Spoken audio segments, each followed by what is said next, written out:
A vocês que nos assistem, eu sou André Vieira e diretamente aqui do Rio de Janeiro levaremos para vocês nos próximos minutos as principais informações da América Latina e do mundo. Começa agora mais uma edição do Telesur Notícias em português. Começamos nossa edição pelo Brasil, onde um grupo de 400 organizações entre partidos políticos e entidades da sociedade civil protocolaram na manhã desta quinta-feira um novo pedido de impeachment contra o presidente Jair Bolsonaro. Os detalhes agora de São Paulo com o nosso correspondente Nacho Lemos. Olá André, 7 partidos de esquerda e mais de 400 entidades da sociedade civil protocolaram em Brasília um pedido de impeachment contra Jair Bolsonaro por crimes de responsabilidade e sua gestão na crise por coronavírus. O pedido é catalogado como um pedido de impeachment popular e lembrando que já tem mais de 30 pedidos na mão do presidente da Câmara dos Deputados, Rodrigo Maia. Além disso, tem 2 processos no STF que podem acabar na retirada do Jair Bolsonaro por 180 dias da presidência do Brasil. A região norte do Brasil tem sido uma das mais afetadas pela pandemia do Covid-19. Somente entre os povos indígenas da Amazônia, 91 mortes foram confirmadas até esta quarta-feira, dia 20 de maio.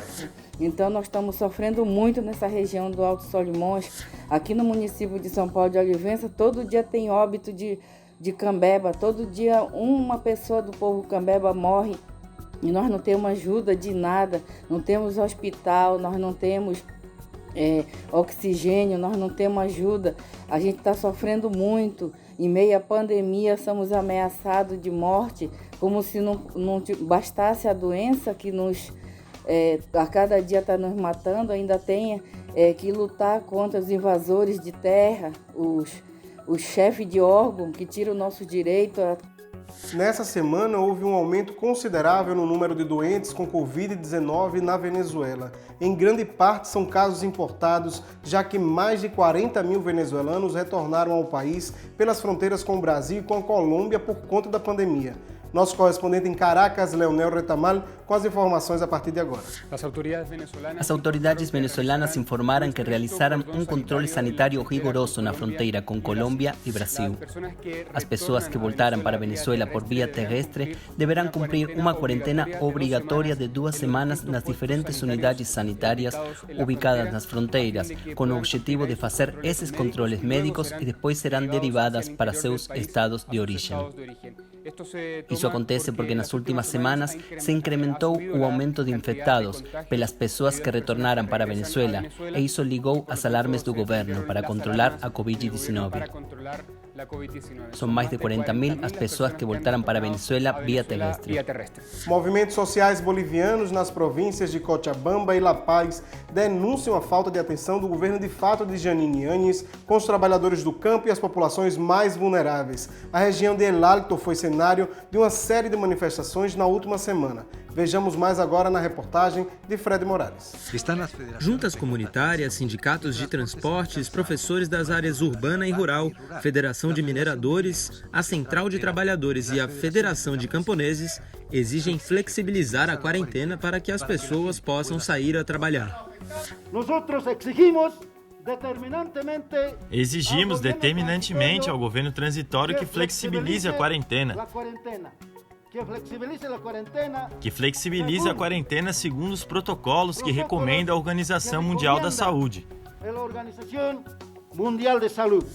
Também exigem que o governo, de fato, não coloque travas à lei que fixa um prazo de 90 dias para que o Tribunal Supremo Eleitoral realize as eleições nacionais suspensas desde o dia 3 de maio.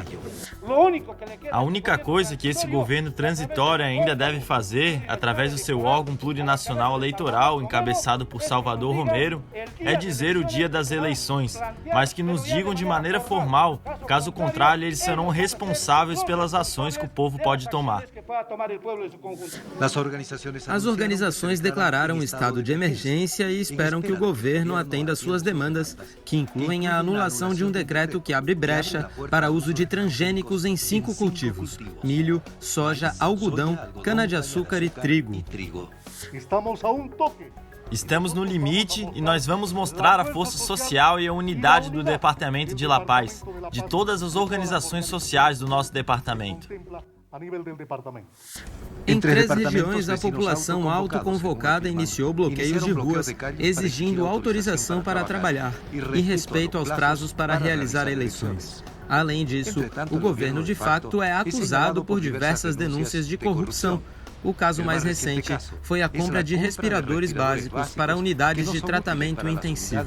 Por isso, os equipamentos foram negados pelos médicos. Na segunda e terça-feira desta semana, aconteceu a 73ª Assembleia Mundial da Saúde, organizada pela Organização das Nações Unidas, a ONU, e pela Organização Mundial da Saúde, a OMS. Representantes de 194 países acordaram medidas conjuntas para combater a pandemia do Covid-19. Uma das decisões comuns foi a de que a vacina contra a Covid-19 deve ser considerada um bem comum e sua distribuição deve ser feita de maneira igualitária entre todos os países. Os Estados Unidos voltaram a ameaçar a OMS, falando que se a organização não muda sua postura nos próximos 30 dias, poderão cortar permanentemente sua contribuição financeira de 500 milhões de dólares anuais. Por outro lado, a China anunciou que destinará 2 bilhões de dólares para seguir apoiando a OMS no combate à maior pandemia do século. O diretor-geral do organismo, Tedros Adhanom, anunciou que irá criar um mecanismo independente para avaliar os trabalhos da OMS durante o último período. Já o secretário-geral da ONU, Antônio Guterres, pediu por mais solidariedade e responsabilidade dos países diante da crise atual. Vimos conversas de solidariedade, mas muito pouca unidade em nossa resposta à Covid-19. Os países seguiram estratégias diferentes, às vezes contraditórias, e todos estamos pagando um preço alto por isso. Muitos ignoraram as recomendações da OMS. Como resultado, o vírus se espalhou por todo o mundo e agora se encaminha para países do sul, onde pode ter efeitos ainda mais devastadores, e corremos o risco de novos picos e ondas. A China, primeiro epicentro da pandemia, hoje começa a lidar com o segundo brote do vírus. Cientistas estudam a possibilidade de uma nova mutação do coronavírus. Nossa repórter Irance Peraça com os detalhes, direto de Pequim. A China praticamente conseguiu controlar a pandemia da Covid-19 e mantém uma tendência à diminuição da taxa de contágios reportados diariamente. O país contabiliza atualmente algo mais de 84 mil casos de infectados, dos quais a maioria já se recuperou, e há um mês não se registram novas mortes. Por isso, a cifra se mantém em 4.645. Durante os últimos dias, foram levantados alertas pelo aumento de casos no nordeste do país, mas as autoridades atuaram com rapidez e a situação parece controlada. No seu afã por manter a cooperação internacional para frear o vírus, a China anunciou que oferecerá nos próximos 2 anos 2 bilhões de dólares às nações mais afetadas pela pandemia. O continente africano registra quase 100 mil casos do novo coronavírus e mais de 3 mil falecidos. As nações mais afetadas são a África do Sul, com mais de 18 mil casos confirmados, seguido do Egito, com mais de 14 mil casos. E apesar da pandemia, em Burundi, país da África Oriental, que tem mais de 40 casos confirmados, foram celebradas eleições gerais. 7 candidatos disputam o voto de 5 milhões de eleitores. O atual presidente, Thomas Thabane, que não disputa essa eleição, poderá deixar o cargo depois de 15 anos de governo. Já em Lesoto, no sul da África, o primeiro-ministro renunciou ao cargo depois de estar envolvido em denúncias do assassinato de sua ex-esposa. Como novo primeiro-ministro de Lesoto, foi nomeado na última quarta-feira, dia 20 de maio, Moeketsi Majoro.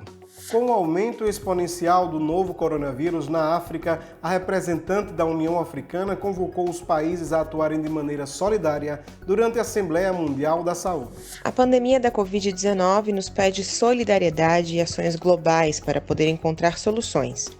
Temos que trabalhar de maneira coletiva para poder avançar com segurança sanitária.